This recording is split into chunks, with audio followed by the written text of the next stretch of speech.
Hello and welcome to the Heads and Volleys podcast with me, Lee Dunn.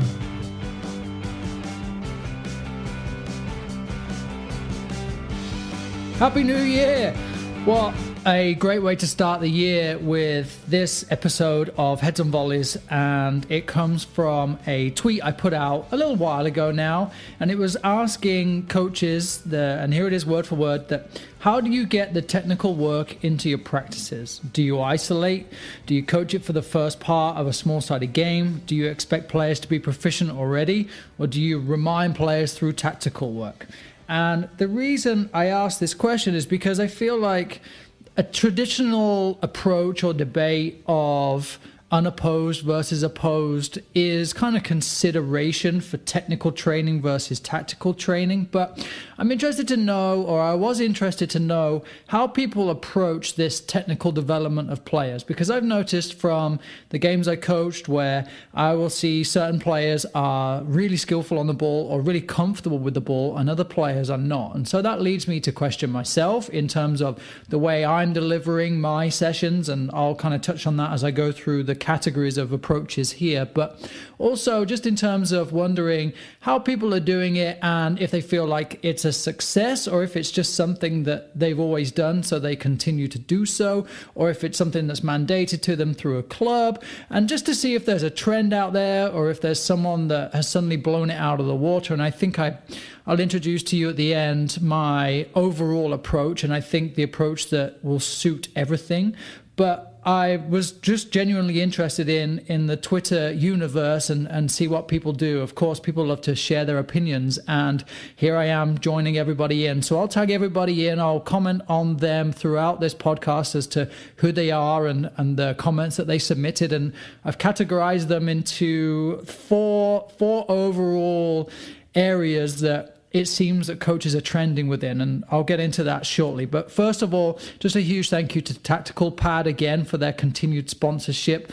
The software is so good that I was in a Twitter discussion the other day and somebody asked for some feedback on what the session that they had just ran was like based on the video. And so it was, what do you think and what would you do? And so I give my opinion and then I say, this is what I would do here. And of course, it's completely out of context because I don't know the players, I don't know the level, and it's a very short video. But with Tactical Pad, I can show other coaches what I would do. And instead of explaining and typing, it's a 10-second video that I created, and it just makes so much more sense. And I know my players really appreciate the same thing too.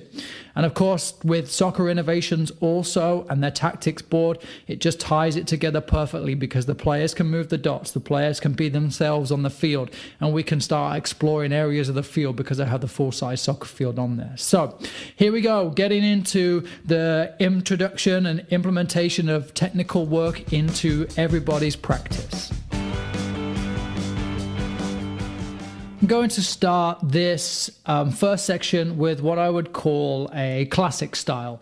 It's the idea of moving through a general phase of a practice from a warm-up into some sort of game, finishing with a game.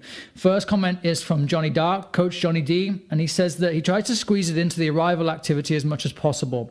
The first player that arrives is shooting on the goal, and I'm there working with them to improve it in some way, and then the same if two players arrive early and are passing to one another. So he's talking about working individually with the players as they're arriving, and especially in those early parts of the session. So then add in Drew Campbell too, FC Drew Campbell.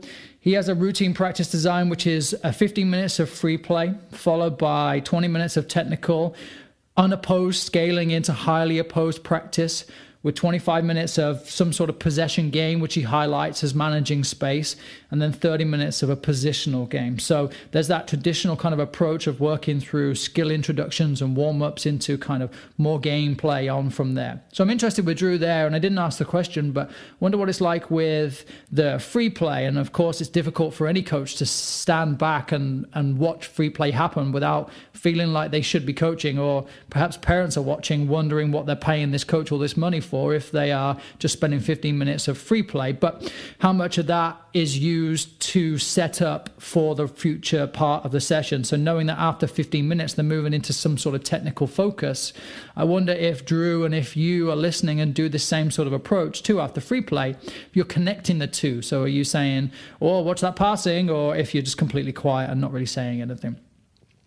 Emily McMillan, Coach M, she works with ages 9 through 12, and every session starts with 15 to 20 minutes of ball mastery, and then it's footwork followed into opposed games. So the thing I really like about this session, much like Drew with the free play idea, is that early players are playing World Cup. So I know I would be at practice first if there was World Cup going on, and a club I used to coach for, I would do the same thing. There were up to 10 teams on the 2 turf fields right next to each other.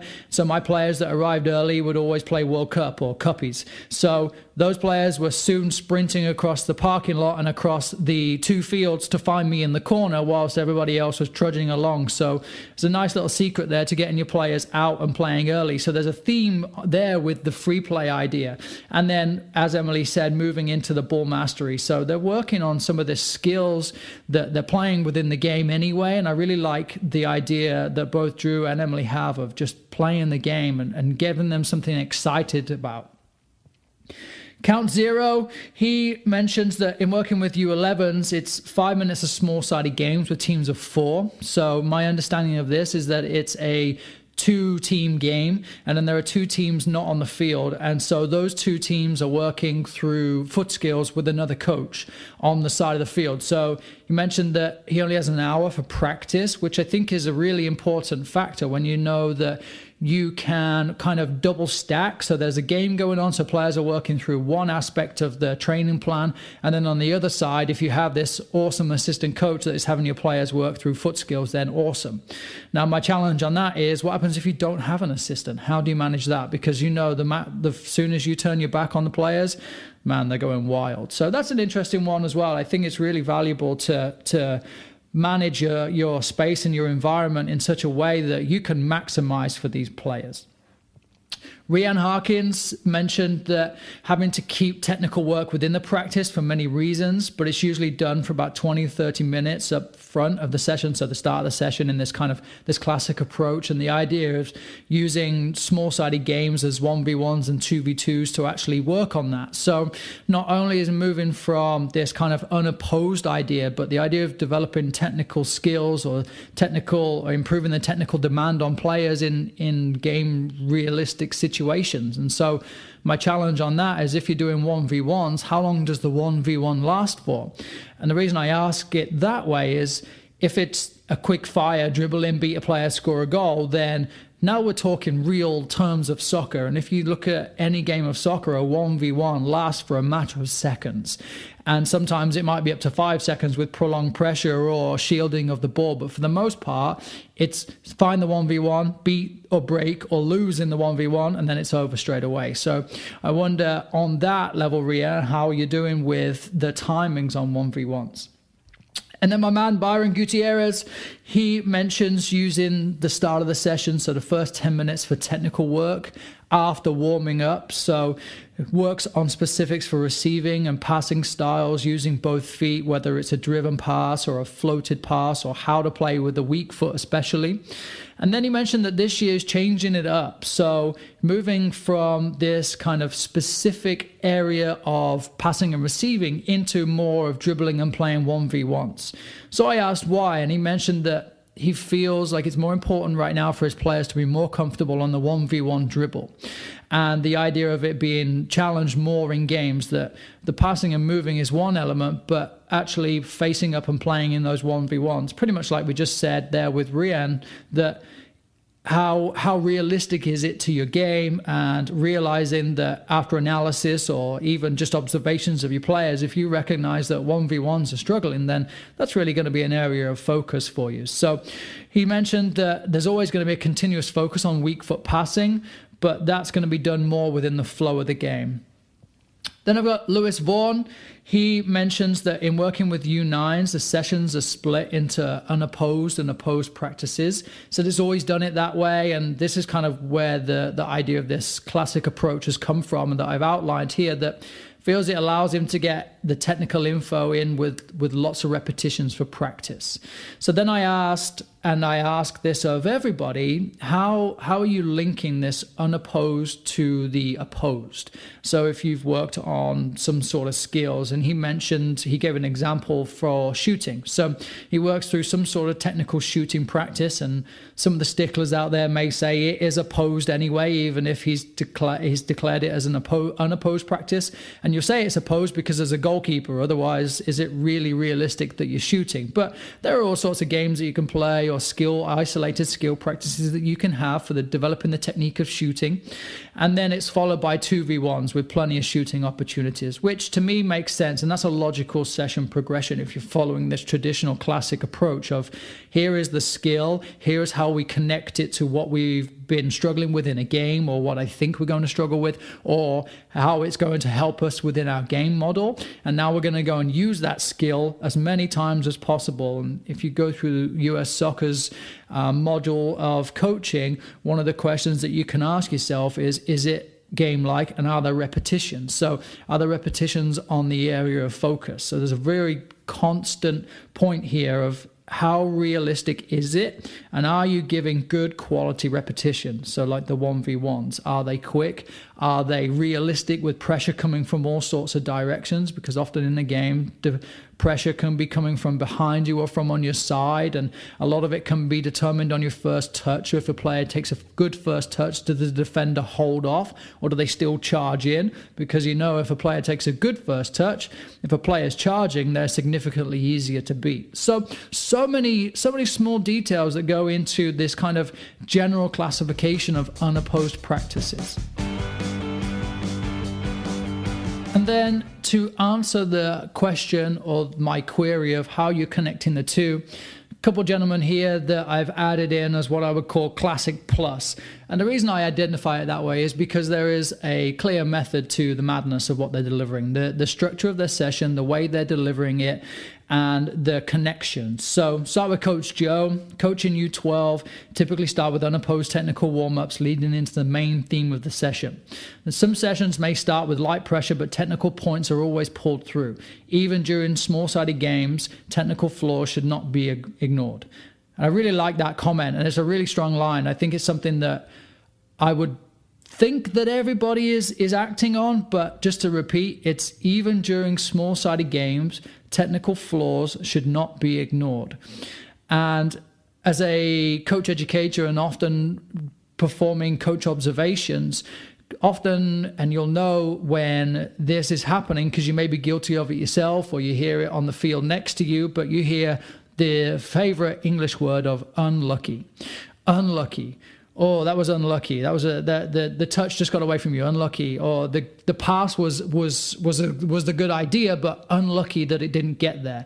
These are very typically technical flaws. Was the pass driven, or was the first touch good enough? And was the shot good enough? That unlucky should never really be a factor in the way that you are playing. Unlucky might be that the ball has bounced on a divot and gone into the goal over the goalkeeper's foot, but it's not really unlucky that I tried to make a pass and it was intercepted or it didn't get to its target. So really getting into the technical flaws in your core theme of your practice, which you've worked through in those unopposed warm-ups. So nice stuff there, Joe. Darren Jones mentions to have very short unopposed exercise with elements of the topic inside it. So small-sided games will include the first exercise and then add more technical detail. So much like Coach Joe says there of having this ideal technical warm-up, and then your small-sided game really focuses in on that.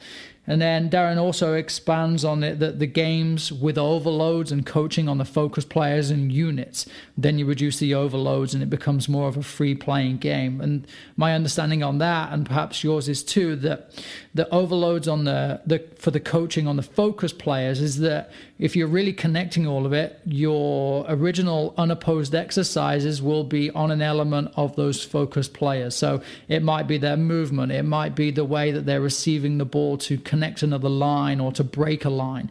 So then finding a way to isolate that, if you believe in this unopposed style, then taking it into the game and be able to say, do you remember 5 minutes ago when we were working on X? now here it is in the real situation, and having the patience with the players to work through it. And then my main man, Mr. Paddy, he mentions that within his club, Kusa, they run a 4-part session, which is a rondo warm-up for 20 minutes, then some sort of technical skill development activity for 20. That also encompasses all types of activity because they always do a rondo. So it'd be about beating someone, then passing and receiving. So moving from that rondo into that skill development of playing in some sort of, sounds like more of an opposed environment, but it's still the technical ability of how to do so. Then it's positional games and finishing with training games. And so he mentions that the training games alternate every other session between a small-sided game, which is often conditioned, and then into kind of free play. So it always varies between the day of practice. But a constant for them is that the first, the third, and the fourth activities mirror the day's topic. So it's always a constant, that there is a constant theme. And the idea of saying to your players, you know, if you listen to me enough now, you read my material, I like answers. I like the players to have answers.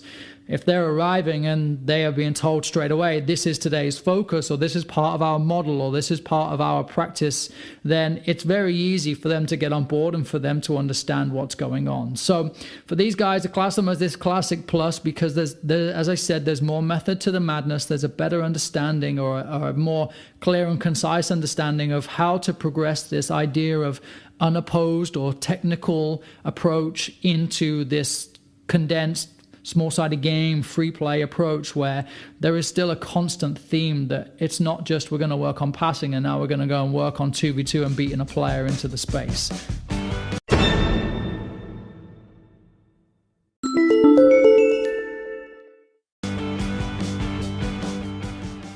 I knew that this category would happen. Of course, it's always going to happen. And these are the guys that I called on the fence, and not for any discount of their education or their experience or the quality of the coaching, but they make some really good points. And I think that the first one is Jason Collinsworth, and he makes a point that if you truly believe in the technical side, it will be a part of every activity you do. So whether it's a specific focus or an indirect focus, it's not what you preach, it's what you tolerate. I think this is a really interesting point from Jason because he identifies it as a technique, and sometimes, and especially in some of the earlier comments, there's a confusion or maybe a blurring of the lines between a unopposed practice and a technical development practice, because you can work through an unopposed practice and play 11 versus 0 and work on what we call the old school way of shadow play. So that can be an unopposed practice of building out patterns or ways of breaking through mannequins or cone lines or what have you that's still unopposed. And so really identifying that this technical side is something that if you truly believe in it, and what my understanding on that, and I'll have him criticize me if he doesn't agree, but the idea of it being something that is a foundation for you, and it's a foundation for everything, but I think for me personally as a coach, I have an expectation on players to be able to play or to have his technical ability. So for me, it's a constant of saying, you need to be better, or you should be better, or what have we talked about here?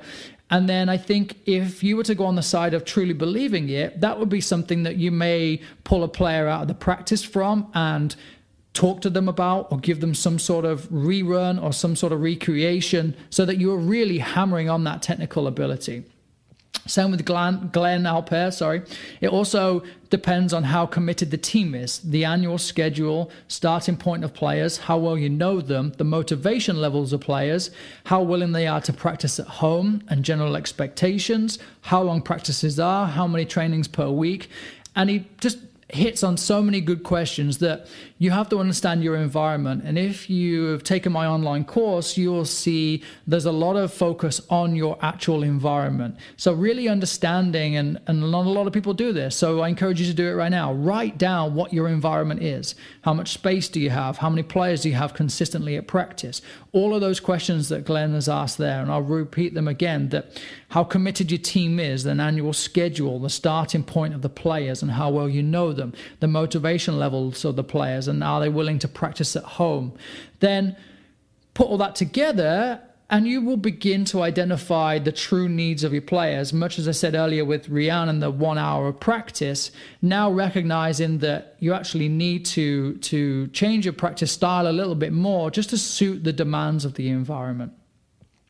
And then I've got Colton, Matthew, and John, who all replied with very similar comments about how it needs to be relative to the ages and the level of players that you're working with. So I called them the on the fence guys, but I think they're completely right that there's not a one size fits all. And I definitely don't mean to find that answer here. And if I did, I would have sold it for lots of money. But what I really think is important is just having this understanding and overview of what your environment is and what your players need.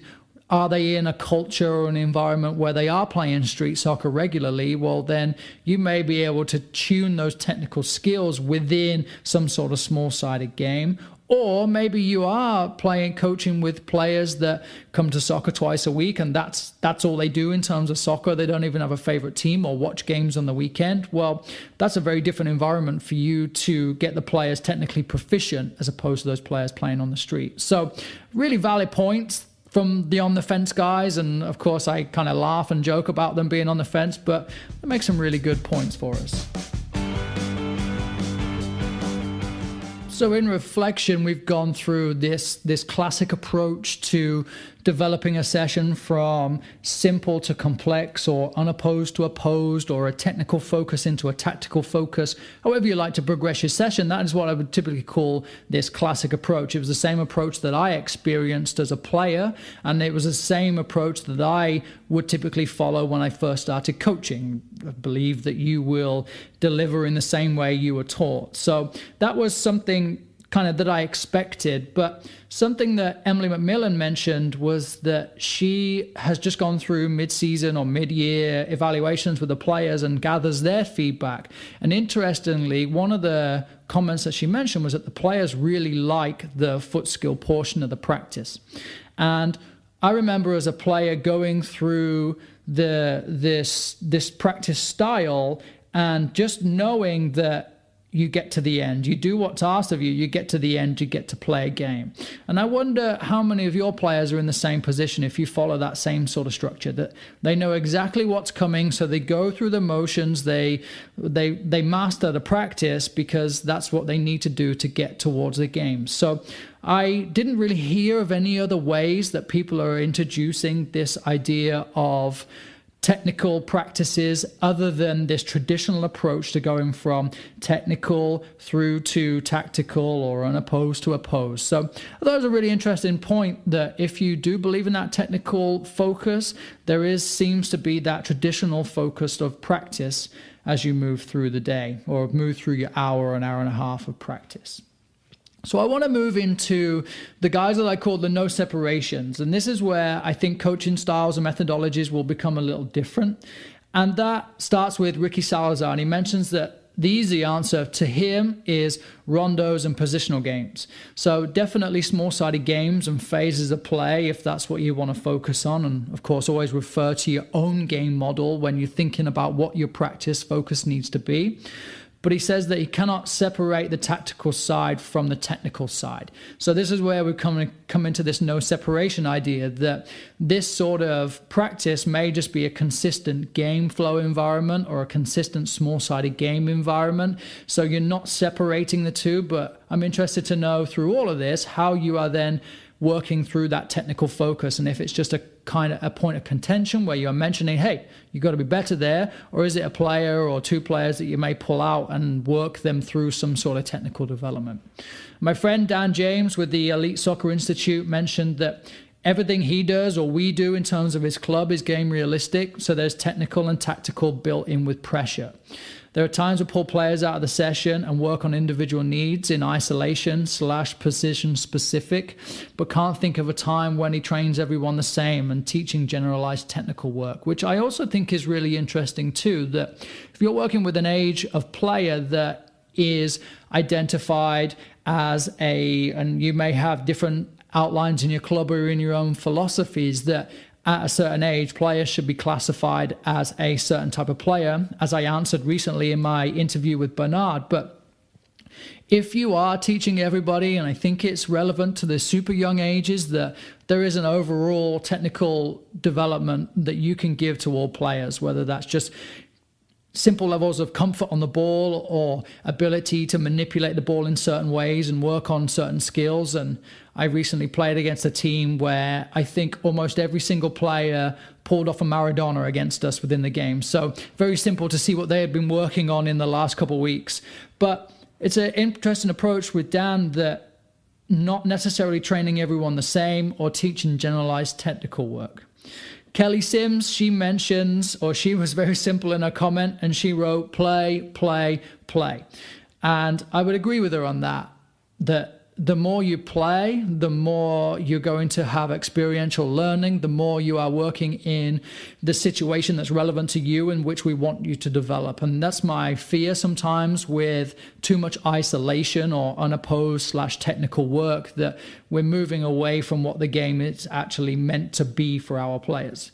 And then Gavin Murphy mentioned that technique is unique and players are encouraged to play unstructured and find their own way technically, which again relates back to the play idea with Kelly, and then also back to this idea of a culture of the game, that people are out playing, they're out finding their own way with the ball at their feet. And I remember as an individual growing up and playing with my older cousin and playing at the park with the old guys back then, you know, they were 18 and 19 years old, maybe even a little older, but I was only 11 or 12, and I remember getting hit with the ball because I tried to block a shot, which was a great idea, but I got hit with the ball and I had a mitre. We had a mitre soccer ball, and I had mitre printed on my leg in a bruise for about 3 days after that. And that to me, like, I learned real quick about blocking shots from the big strong guys, but then about being better with the ball and about how to avoid those situations with bigger, stronger guys or faster guys, or if I was faster. And I just learned to hone my technical ability in a way that helped me tactically too. And that's something that I think if we could get players playing more in that street style, you learn that I'm not necessarily avoiding the bigger, stronger guys, but I'm finding a way that's going to help me be successful instead of allowing them to be successful. And I'll often find that with my players, if they are a very one-dimensional player, so for example, speed is typical one dimension, that the ball, they want to play the ball to the same player over and over again.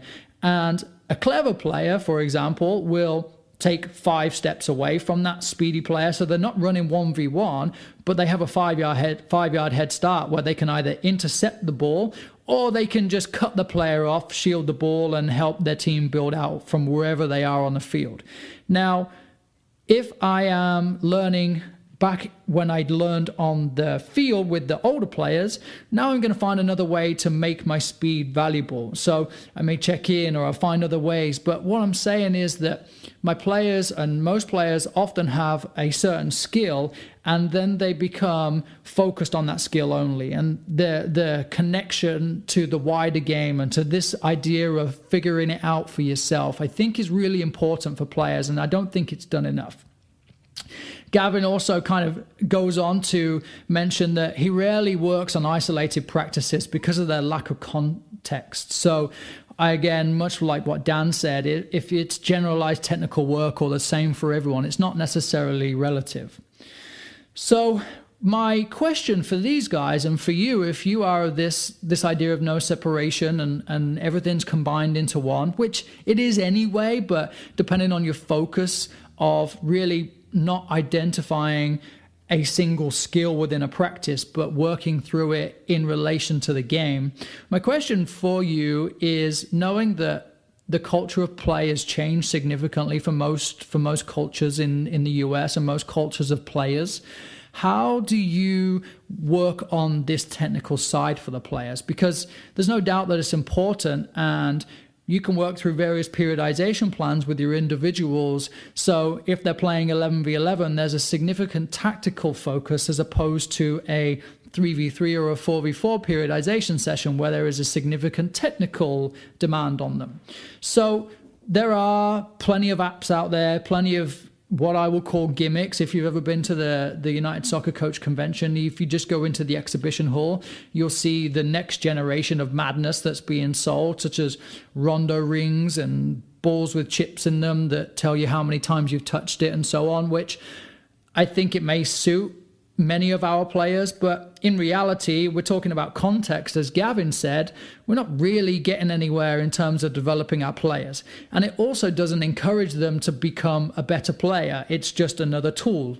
Same as if you have a set of dumbbells in your garage, it doesn't mean you're going to become the world's strongest man or you're going to be able to lift real heavy. It just means that they're in there. You've got to have the desire and the motivation to do that. So how do you get that in there? How do you encourage your players to love it and to want to be a better player? It's not enough that I want you to be a better player, but how much do you want to be?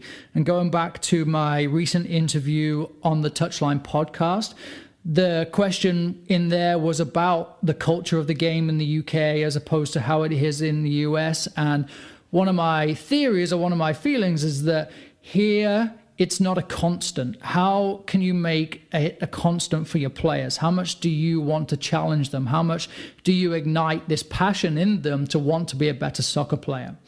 And that kind of leads me full circle to my own approach in that I use a lot of games within my practices. I very rarely follow the traditional approach of the simple to complex or the unopposed to opposed or the technical into tactical. I will often go through games and then I'll set homework and challenges and demands on players so that they are working in an environment that is demanding better of them, because if they are unable to control the ball, the game breaks down. And if the game breaks down, their team is not playing as good as they could. I use a lot of video feedback for players too. So if there are constants with players that are not controlling the ball or are making silly decisions or what I would deem as not so good decisions with the ball at their feet that I think could be improved technically or tactically, I will share that with them and I'll just send them a 5-second video and say, what do you think here? What do you think about this? And then when I see them again, it's a constant reflection of saying, do you remember that video? What about if you did this? Or what about if you did that? Or what have you been doing to improve on that? So there, again, it's that constant want for them to be better, and I'll challenge them. If they don't want to be, then they'll soon begin to tailor off, or we'll find them another place to play. But within the environment I'm in, there's a demand for them to want to be the best. Art Hernandez made a really good point, and this is what I'm calling the considerations portion. And one of them is that methodologies are changing. And Art mentioned that in the last 10 years, his own methodologies and his own approach has changed with influences, but then also he does a lot of individual training for players. So kind of one-on-one private training type stuff. And if you have any experience with that, you know that that is all technical stuff. There may be some tactical kind of turn and play into spaces and such, but for the most part, it's still underpinned by technical development. And so knowing that you are working with a player for 30 minutes to an hour, that's a long time with an individual that A, is hopefully motivated, but that challenges you as a coach to get in this technical development without constantly hammering on using the correct part of the foot, because then it becomes boring, it becomes mundane for the player because they're constantly being told what they're not doing right, which I really think is a good point from Art. And he mentions if you can, go and get the same experience. Go and put yourself in all these different environments where you're working with a small group, or you're working with older players, or you're working with a new coach, or you are working one-on-one with an 8-year-old, and you begin to increase and expand on your soccer toolbox. Again, back to US soccer, this idea of a toolbox, that all of these methodologies and all of these ways of learning and encouraging players to learn and creating soccer to be a constant in their life, then you have to have all these experiences that are going to help you. And it begins with doing what Bernard did with me in the last episode of asking questions and using your eyes and watching other people, or at least putting yourself out there. And maybe you'll earn a bit of money on the side too, but he then will also follow a typical pattern of a rondo into technical development, and then the US soccer methodology of orientation and learning, which is pretty much a game if you're doing it in the right space. So I thought it was a really interesting consideration. And then another consideration from Brad Creighton is that age is a factor too. Most of the people that I've mentioned earlier on are all working within the youth game. There are U9s, U11s, and 9s through 12s. And so Brad mentions that would you possibly reduce the technical focus after, say, age 13? And I think that's an interesting perspective too, because you would think that players at that level are likely to be playing because they want to be playing for high school, for college, and so on. So perhaps there's a valid point. And again, back to evaluating your environment. If you are surrounded by high school and college soccer or even professional soccer, that's the pathway for those players, then hopefully, and I say hopefully, it should be a given that players are striving and continuously playing and wanting to do more. Perhaps you're training more times per week, so you can have an individual technical session if you really wanted to. But if you are still working in that lower level recreational, maybe low level travel type soccer, I think technical is always going to be a point, because the culture of your player may not be that type of player that's going to be out playing all the time. Now, it can't be a good podcast to either stimulate ideas or to remind you of experiences that maybe had a value that you've forgotten about or have kind of changed track over time. And my roommate from my A license, Mr. Dave O'Neill, he in his comment mentioned that he spends very little time unopposed with the players. Plays all sorts of games that are ball manipulation and energizers for the players. There's all sorts of things like relays and sort of multiple levels of games that help players teach other players, which I think is a really valuable perspective too, that you can have a really good player work with another player on receiving or what they do in particular to help them receive the ball better. But then he talks about having quick hits of isolation during transition between activities. And that took me kind of full circle to a discussion I had and a session that I attended at the convention last year. And it was called, I think, interlearning. But in searching, I couldn't find the correct term for it, mainly because my Google was like a sentence, and Google doesn't really like searching for sentences. But the idea is that it's in a classroom setting, it would be classed as spacing out learning. So let me run you through what that may look like. So if today on my periodization plan was a fitness day would be 9 out of 10. So I'm going to ask my players to get to 9 out of 10 on, that's the hardest thing they had to do in that practice. Not the hardest thing ever, because you'll never achieve that, but 9 out of 10 for that day. That's a really stressful day for them. So I would do 5 rounds of 5-minute games with 1 minute rest in a 5v5, if that's my game size for the day. That should get the players to a 9 out of 10. If John Cohn's listening, maybe he'll disagree with that, but it's my session and I think I'm going to roll with it. So knowing that I need to get my players to a 9 out of 10, I will use the first 30 minutes of the practice. As soon as they arrive, they may play cuppies or something, but pretty much on the dot, we're starting. Now, I will play the same 5v5 game and break it down into longer periods of time with some intervals. Now, the idea is that I will use 5, 6, maybe even 7 or 8 minutes to allow for coaching stoppages of the same 5v5 game. And I'll use that to teach. So they will become familiar with the rules of the practice. They may have targets or goals or certain ways that they can score goals. They need to learn this to perform it successfully. So I'll use those first few, maybe 2 or 3 intervals to teach the players the practice and to coach them through it. Then, if I was playing, let's say I gave myself 30 minutes and that's 3 rounds of play, I would play for 7 minutes and have a 3-minute interval. In those 3-minute intervals, I'm going to remove the players from the small-sided games and take them to another part of the practice area and work through some sort of technical skill with them. It's completely removed from the 5v5 game. Or it's connected in a way that still has a focus. So if the 5v5 was to, part of it was to hit a 20-yard pass to connect with someone, then the isolation skill practice would incorporate something like a driven pass or a longer pass or some sort of passing pattern to help us achieve.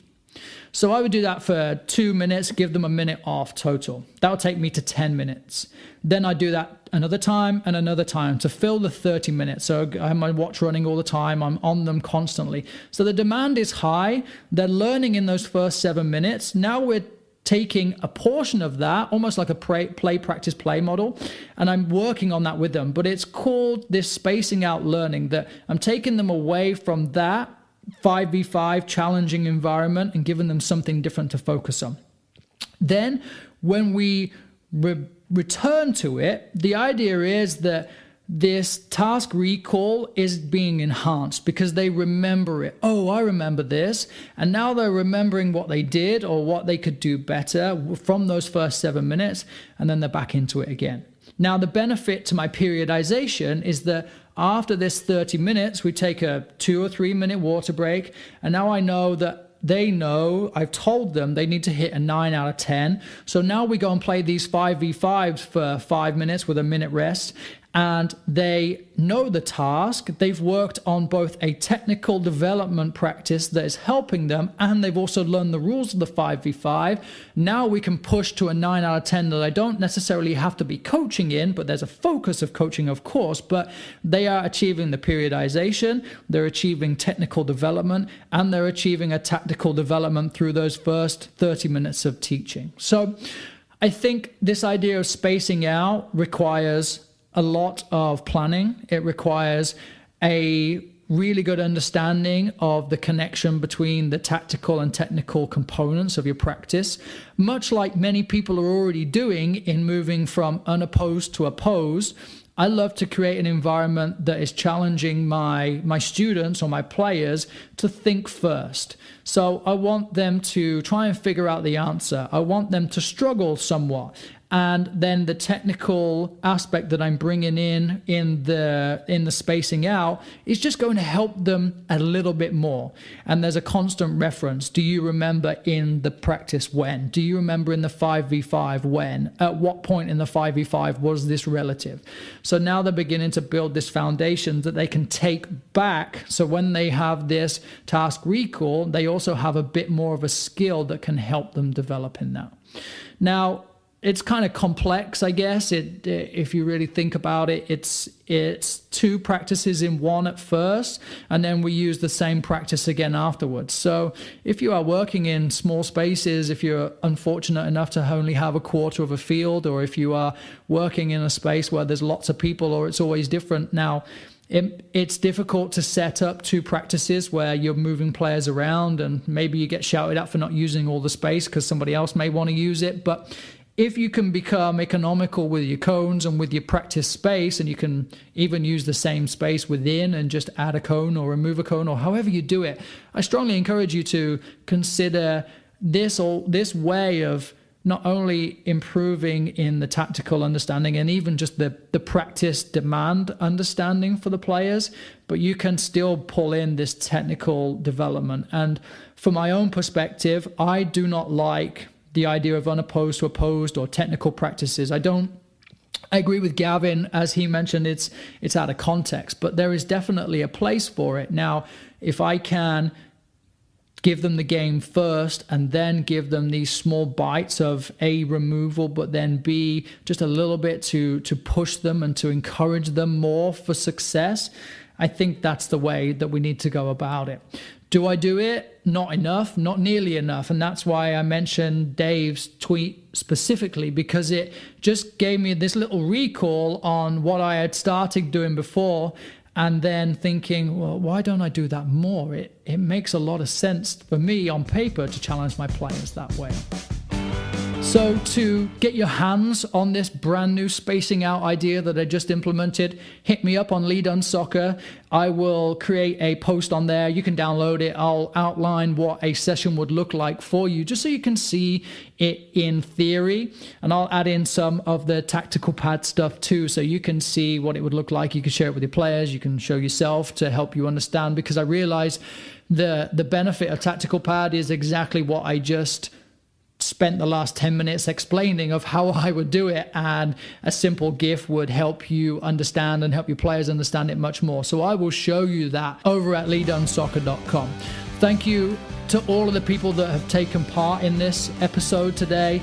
They make the Twitter world go round. They're all super good coaches that care about the individuals that they're working with, and that to me leads me down the road of saying there is no right answer, there is no wrong answer. There are always times where I can ask you questions, and I ask for your opinion, so I'm sharing your opinion and then giving my opinion on top of it. And if you have any queries or if you feel like I've misrepresented you, I apologize, but hit me up, let me know, at LeeDunneSoccer on Twitter. Check me out on Instagram. I've talked about my wife's pictures before, but starting to grow more and more material on there too. So definitely check me out. There's more stuff coming this new year. I'm really excited to get through my A license now and be rolling forward. So look for more material coming from me real soon. Thank you so much.